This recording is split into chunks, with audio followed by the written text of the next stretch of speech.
October মানেই হচ্ছে আমার জন্য জীবনের একটি নতুন অধ্যায়। আর সেটা যদি গ্রামে হয়, সেখানে রয়েছে আরও অনেক কিছু। সব কিছু নিয়ে থাকছে আজকের ব্লগটি, স্পেশাল ব্লগ। সবাই ব্লগের শেষ পর্যন্ত দেখুন, উপভোগ করুন। আসসালামু আলাইকুম। বাংলাদেশের লাইফস্টাইল ব্লগস থেকে সবাইকে স্বাগত এবং শুভেচ্ছা।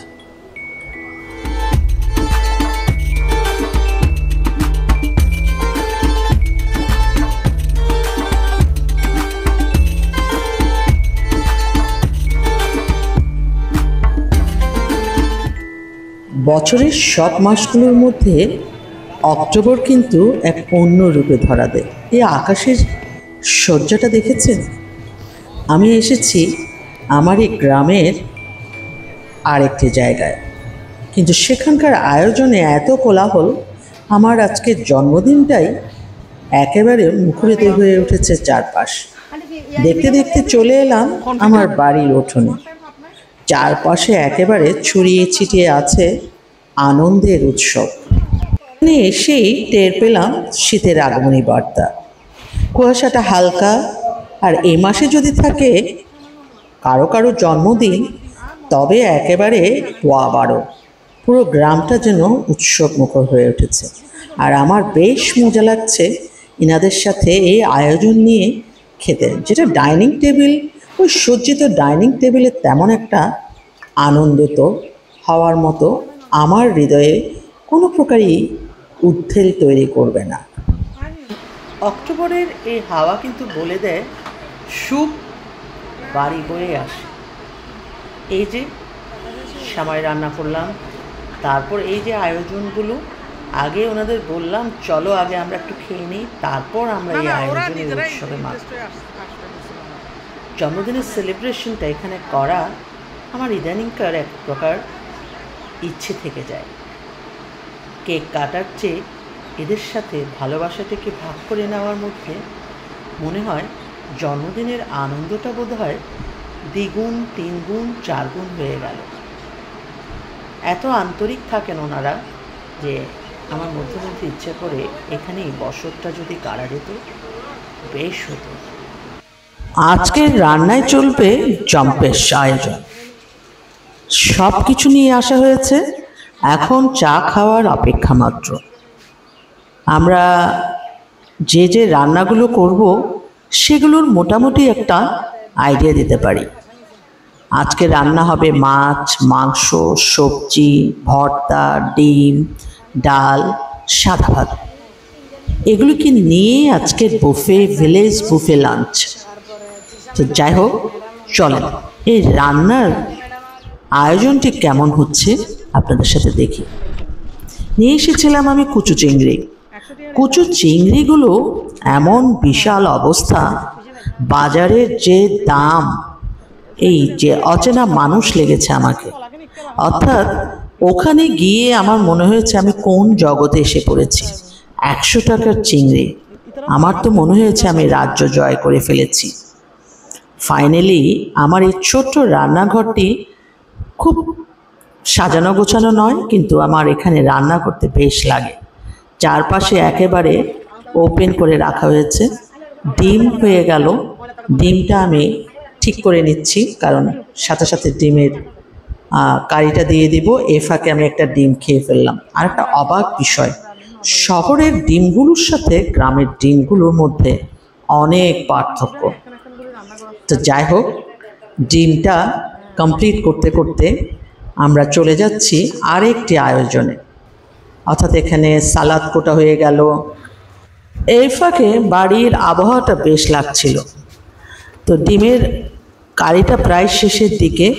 তো মশলাগুলো দিয়ে, মানে একই নিয়মে রান্না না করে আমি একেবারে ডিমের মধ্যে মশলাগুলো দিয়ে না কষিয়ে রান্না করে ফেলেছি। এই ফাঁকে গরমের আবহাওয়া এবং চারপাশের এই আয়োজনে আমি একেবারে ঘেমে একাকার। ভীষণ গরম, তারপরও ভাল লাগছে। জন্মদিন বলে কথা, গ্রাম বলে কথা, অক্টোবর মাস বলে কথা। এসবের মাঝে এক অন্যরকম আনন্দ লাগে, যেহেতু মাসটি হচ্ছে অক্টোবর। প্রায় 15 জনের আয়োজন, এখনও কিন্তু রান্না বাকি, তবে আশা রাখছি হয়ে যাবে, যেহেতু আমরা শুরু করেছি 11:30টায়। তো এখানে যেটা সমস্যা একটু, যে টিউবওয়েলের পানি অনেক দিন পর পর আসে, টিউবওয়েলটা প্রেশার দিয়ে পানি তুলতে হয়, কিন্তু পানিগুলো যে কি অমৃত, আপনাদের খাওয়াতে পারলে বেশ লাগতো। এই ফাঁকে আমার বেগুন আর টমেটো চাটনি শেষ, সব রান্না মোটামুটি শেষ। আমিও ফ্রেশ হয়ে চলে এলাম বুফে স্টাইল ভিলেজ লাঞ্চ। কেমন লাগছে? আসলে এটাকে আরেকটু সাজানো যেত, কিন্তু যেহেতু এখানে অত বেশি ম্যাটেরিয়াল নেই যে সাজিয়ে গুছিয়ে সুন্দর করে দেওয়া যাবে, যা আছে তা দিয়ে মোটামুটি গোছানো হয়ে গেছে। এখন সবাই খাওয়ার পালা। আহমদুল্লাহ বলে যে ওদেরকে বলছি এখন রান্না শেষ হয়েছে যে আমার।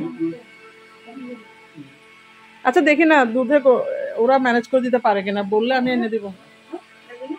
ঠিক আছে, ওকে। আমাকে বাকি গেস্টরাও চলে এসেছে। ওই যে এদেরকে অনেকেই চিনেন, এদের বাড়িতে কিন্তু আমার অহরহ যাওয়া হয়, খাওয়া দাওয়া হয়। আজ এদের ইনভাইট করেছি আমার বাড়িতে, যদিও ওদের মতো তেমন কোনো খাবার দাবার নয়। তো যাই হোক, ওরা এসেছে এতেই আমি অনেক খুশি। তো এখানে দিদি সহ, লক্ষ্মী সহ ওদের পরিবারও এসেছিল। এখন আমরা সবাই শেষ ব্যাচটাতে খেতে বসে যাচ্ছি। আমার ভীষণ ভাল লাগছে, জন্মদিনটাকে আমার বেশ আনন্দ মুখর মনে হচ্ছে। প্রথম সকালে একটু মন খারাপ ছিল, কেউ নেই, আমি একা সলো জার্নিতে বেরিয়েছি। কিন্তু এখানে এসে মনটা একেবারে দ্বিগুণ, 3 গুণ, 4 গুণে পরিণত হয়ে গেছে। আর খাবারটা নিজের বলে নয়, অনেক দিন পর মনে হলো না, রান্না আমি করতেই জানি, একেবারে ফেলনা নয়। যাই হোক, সব নিয়ে, তবে এখানে একটা বিষয় আছে, সব ঝোলের তরকারি করেছি, কোনো মাখা মাখা তরকারি কিন্তু আজ নেই। তো যারা খেয়েছে তারা তো বলবেই, তবে নিজের খাবারের প্রশংসা নিজে করতে নেই, কিন্তু আমার নিজে খেয়ে তৃপ্তি লেগেছে। আমি যাচ্ছি দোলনাতে বসে লাঞ্চ করব। আগে ছিল খড়ের গাদায় হেলান দিয়ে লাঞ্চ করা, এখন একটু চেঞ্জ হয়েছে, কিন্তু এই দোলনায় বসে লাঞ্চ করার মজাই আলাদা, চা খাওয়ার মজাই আলাদা। যদিও আমার এটা একটা বিলাসিতাই ছোট্ট করে ঘরে, কিন্তু এটাতে আমি বেশ তৃপ্তি পাই। অক্টোবরের মাস আসলে দুর্দান্ত একটি মাস। চারপাশে প্রকৃতির কিচির মিচির শব্দ, মুরগির আওয়াজ, ছাগলের ভ্যাঁ ভ্যাঁ শব্দ, সব মিলে এই আয়োজনটাতে আমি একেবারে আবিষ্ট হয়ে গেছি। খেতে খেতে বেশ লাগছিল। এর ফাঁকে চলে এলাম আমার এই ছোট্ট রুমটিতে। এই রুমটির প্রতি আমার এক অন্যরকম ভালোবাসা। আজ প্রায় 5 বছর হতে চলল, কিন্তু টিনের এই ঘরটি ভেঙে নতুন কোনো ঘর করার আমার মনে ইচ্ছেই জাগ্রত হলো না। কেন জানি না, ইচ্ছে করছে এটা এমনই থাক, কতদিন থাকা যায়। ওই যে পাতার ফাঁকের যে আলোটা, এটা আমার বাড়িটাকে আরেক সৌন্দর্যের উপমা দিয়েছে। সবাই বেরিয়ে পড়ছি আরেক ভ্রমণে। ওই ভ্রমণটা না দেখলে কিন্তু গ্রামের আনন্দের মজাটাই পাওয়া যাবে না। আরও অবাক বিষয় হলো, আমার এখানে এক রাত্রিও থাকা হয়নি, কিন্তু আমার মনের ভেতরে আঁকুপাকু করে অনেক ইচ্ছে। সেই ইচ্ছেগুলো জানাবো আপনাদের। চল আমরা ঘুরে আসি সেই জায়গাটিতে, যেখানে গেলে সকলের মনে অন্যরকম প্রশান্তিতে ভরে উঠবে। হ্যাঁ হ্যাঁ, নিয়ে যাবো নিয়ে যাবো। এই চলো চলো চলো। এই নাসিমা, ইউ ফর দি আর সেট গুজুম। এই নিয়ে নাও। আমার খুব ইচ্ছে ছিল আজকে শাড়ি টাড়ি পরি একটু সুন্দর করে ছবি টবি তুলবো। এই সুন্দর ছবি তুলে সব এতগুলো নিয়ে তো ছবি তোলা যাবে না। কাপ চলো। যে পার্সনটা ইমেল স্যার। হ্যালো, আসসালামু আলাইকুম। জি,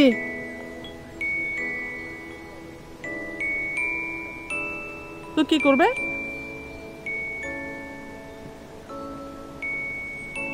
আচ্ছা নিয়ে যান না 5টা। ও আল্লাহ, তো আচ্ছা আচ্ছা ঠিক আছে। টেস্টটা আপারও কত দিবেন? দুবাই রফিকটাকে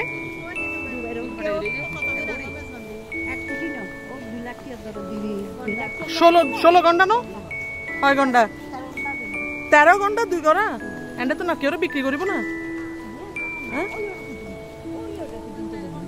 ও মাই গড, এই যে বিশাল জায়গাটি এটি কিনেছে এক ভদ্রলোক। আমরা সকলেই সে ভদ্রলোকের কথাই বলছিলাম। এই পুরো জায়গাটি ওনারই। কত বড় জায়গা?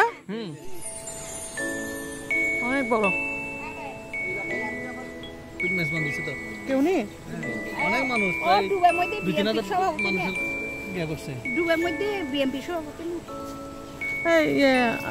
আমির আমাকে এখানে একটা মিডল একটা ছবি নিয়ে নাও। লক্ষ্মী এনে চাষ করে বলে, এই লক্ষ্মী চাষও করে।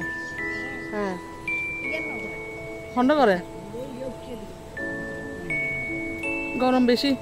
আচ্ছা যাই হোক, কিনে ওই গাছের ছায়া পর্যন্ত যাই না আমরা, কারণ এই গাছের ছায়া পর্যন্ত না খেলে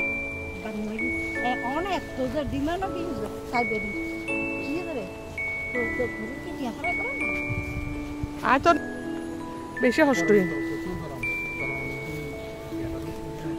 এই আমার বাড়িটা তো আমি এক রাত থাকি না, যেটা আমার বেশি কষ্ট লাগে এখন। কিন্তু এক রাত থাকতে পারলাম না।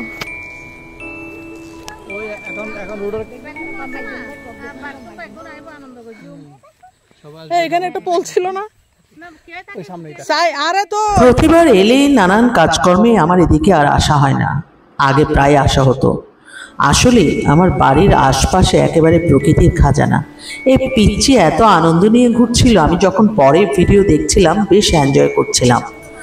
ওর মতো আনন্দে এরকম ঘুরে বেড়াতে পারলে আমার বেশ লাগতো। সময়, বয়স, কত কিছু যে মানুষের বাধা হয়ে দাঁড়ায় তা বলার অপেক্ষা রাখে না।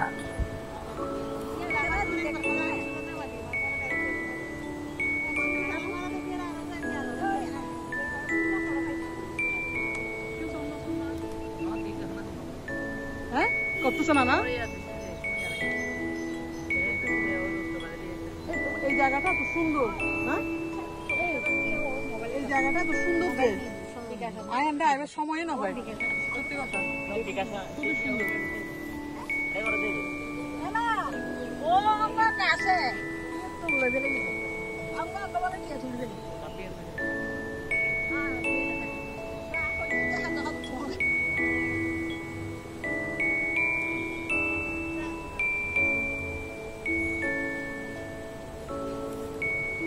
হ্যাঁ চিনি তো, আমি দিদি এরা কয়েকবার নোয়াইছি না, কিন্তু রাস্তা কিন্তু ভালো নেওয়া যায়, তাহলে আর এত বেশি ঝামেলা নেওয়া যায়।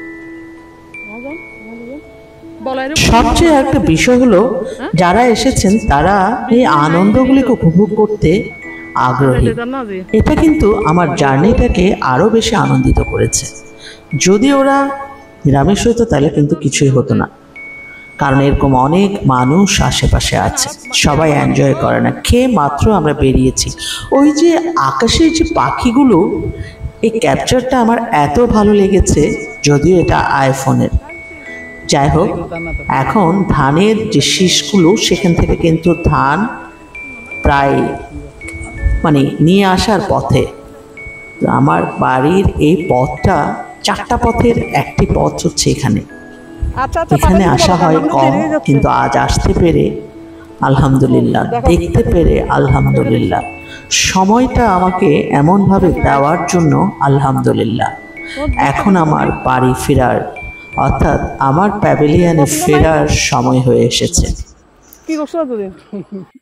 তোমার আমার দায়িত্বটা বুঝে ফেললে কি হয়, পছন্দ করে দিয়ে করে ফেলবা, মনে হচ্ছে যেন এটা বুঝে যাচ্ছে।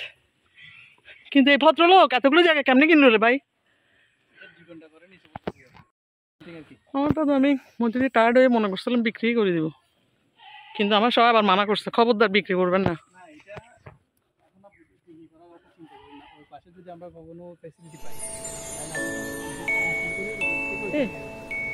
কিন্তু আমার আসলে পুরান বাড়িতে যাওয়ার খুব ইন্টারেস্ট নেই। এই জায়গাটা আমার অত খারাপও লাগে না, বুঝছো? যেমন এখন আমি মাথা কাপড় ছাড়া এখানে বেরোচ্ছি। হ্যাঁ হ্যাঁ হ্যাঁ, আমি মাথা কাপড় ছাড়া বেরোচ্ছি কেন? কারণ এখানে আশেপাশে মানুষ নাই। আছে এখন রুট আসতেছে তো, মানে এই রুটে কিন্তু আপনার বাড়ি আসবে কি ইয়া দর না সব কি দিন শরবত চা দি দেন না। এই লাভলি ভেরি ব্যাড খানা দানা ব্যাকিন হাই বেলা ইয়ারা কলা হ এই আমার ব্যাগত কলা আছে, কলা দাও। তারপরে গিয়ে আছে চিজুর পিঠা আছে। এই ফ্যানের নিচে বইও এন্ডে এন্ডে এন্ডে ইউ না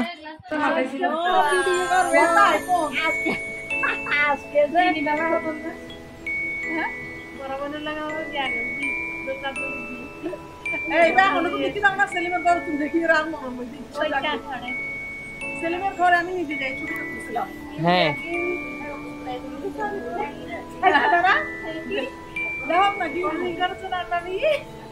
কি হবে সেলিমের ঘরে আমি নিজে যাই ছবি তুলছিলাম।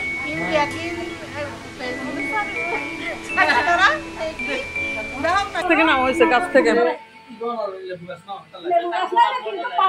এই লাভলি একেই না এন্ডাই এন্ডাই ইউ তোরা খানা খাবে ইম জেন্ডা আর হাসে শুন হতে দিবেন নিম গাছি বেয়া খুব জরুরি, নিম গাছি বেয়া জরুরি। না না না আপনি আসার সময় একটা পেয়ারা গাছ আনবেন, ফলাবি, আর একটা আম গাছ আনবেন, বাস। একদম দেখবেন শীত হয়ে যাবে।